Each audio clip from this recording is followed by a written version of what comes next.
سویرا، میں نے تمہیں آج اسکول آتے دیکھا تو ہنسی نکل گئی۔ کیا تم آج بھی اپنی دادی کے ساتھ اسکول آئی ہو؟ میرا مطلب ہے کہ اب ہم میٹرک میں آ گئے ہیں، اب تو اکیلی اسکول آیا کرو، فرحانہ نے کہا۔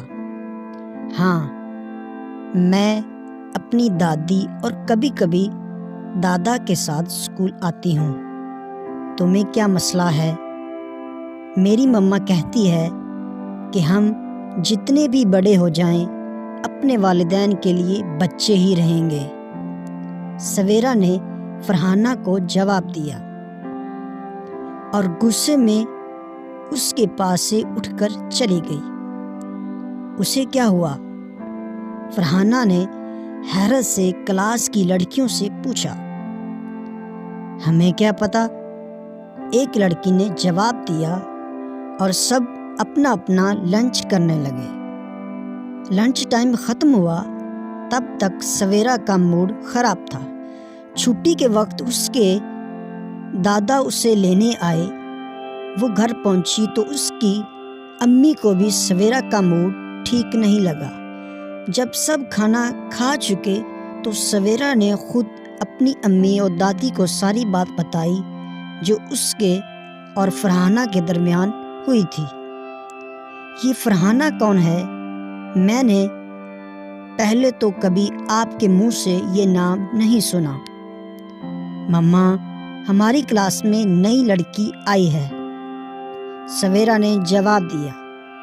بیٹی، فرحانہ یا دوسری لڑکیاں آپ سے جو بولتی ہیں انہیں بولنے دو، ہمیں آپ عزیز ہیں، ہم آپ کو اکیلے کہیں نہیں جانے دے سکتے۔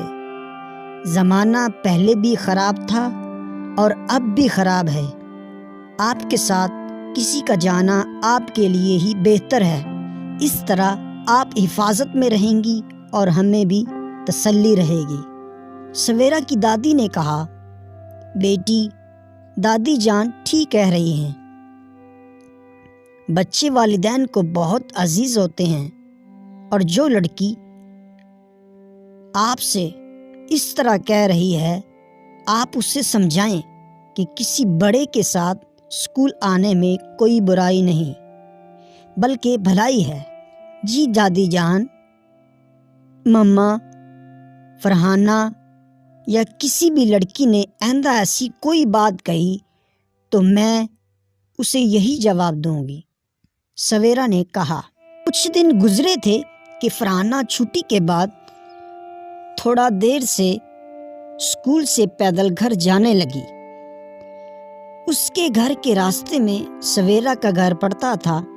سویرا کا گھر اسکول سے نزدیک ہی تھا، مگر وہ پھر بھی کسی بڑے کے ساتھ اسکول پیدل آتی تھی۔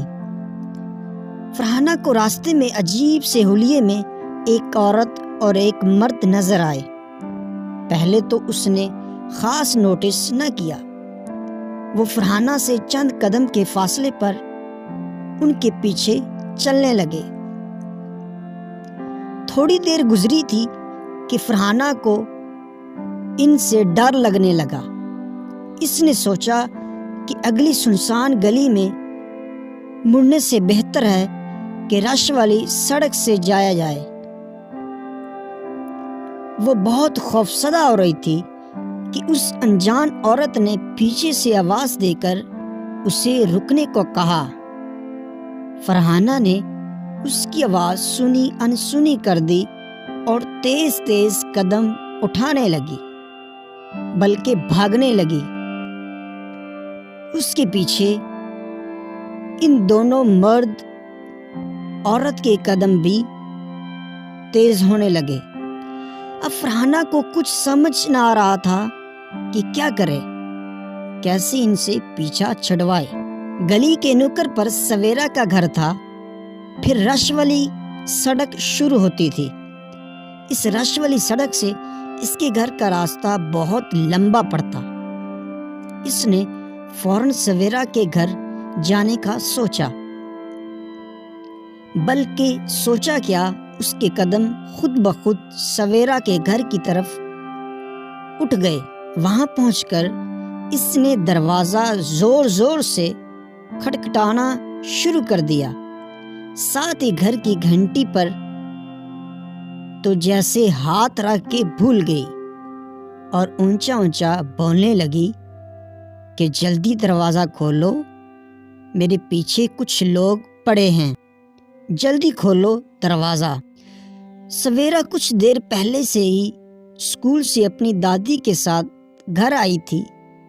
اس کے گھر والے اچانک اس طرح سے دروازہ پیٹنے اور گھنٹی کی آواز سے گھبرا کر دروازے کی طرف بھاگے اور دروازے کے قریب پہنچ کر فرحانہ کی آوازوں سے اور پریشان ہو گئے اور جھٹ دروازہ کھول دیا۔ دوسری طرف وہ مشکوک مرد اور عورت فرحانہ کو اس طرح دروازہ بجاتے دیکھ کر بھاگ گئے۔ اندر سے جلدی سے سویرا کے سارے گھر والے نکل آئے اور سویرا کا بڑا بھائی دروازے کے پاس پڑا ڈنڈا اٹھا لایا کہ یہ کون اس طرح سے دوپہر میں دروازے پر دستک پہ دستک دیے جا رہا ہے؟ آیا واقعی مدد کے لیے پکار رہا ہے یا فراڈیے تو نہیں آ گئے؟ دروازہ کھولتے ہی فرحانہ نے سویرا کو آواز دی، امی یہ وہی فرحانہ ہے جس کا میں آپ کو کچھ دن پہلے ہی بتایا تھا۔ سویرا نے کہا، بیٹی اسے اندر تو آنے دو، دیکھو کیسی سہمی کھڑی ہے۔ اندر آ کر فرحانہ نے سویرا کی امی کے گلے لگ کر رونے لگی اور جو ابھی اس کے ساتھ واقعہ پیش آیا تھا وہ سب کو بتایا۔ وہ سویرا سے بہت شرمندہ ہو رہی تھی کہ کچھ دن پہلے اس نے کیسے سویرا کا کسی بڑے کے ساتھ اسکول آنے پر مذاق بنایا تھا۔ چلو بیٹی، میں تمہیں تمہارے گھر چھوڑ کر آتی ہوں، تمہارے گھر والے انتظار کرتے ہوں گے۔ سویرا کی دادی نے کہا، میں بھی ساتھ چلتی ہوں۔ سویرا کی امی نے کہا۔ پھر دونوں فرحانہ کو اس کے گھر چھوڑنے گئے اور اس کے گھر والوں کو سمجھایا کہ اپنے بچوں کو ایسے کہیں جانے نہ دیا کریں، بلکہ بلا وجہ گھر سے نہ نکلنے دیں۔ چاہے کسی دوست یا رشتہ دار کے گھر یا قریبی دکان پر بچوں کو جانا ہو تو ان کے ساتھ کسی نہ کسی بڑے کا ہونا ضروری ہے۔ اگر گھر میں 2-3 بہن بھائی ہیں اور کہیں ضروری جانا ہو تو مل کر جائیں۔ سویرا کی امی اور دادی کی باتیں سن کر فرحانہ نے توبہ کی کہ آئندہ وہ کسی کا بھی بلا وجہ مذاق نہیں اڑائے گی اور کبھی کسی کو الٹا سیدھا مشورہ نہیں دے گی۔ مزید ویڈیوز کے لیے سعد اردو سٹوریز کو سبسکرائب کریں اور بیل کے آئیکن کو لازمی پریس کریں تاکہ میری آنے والی تمام ویڈیوز آپ تک بر وقت پہنچ سکیں۔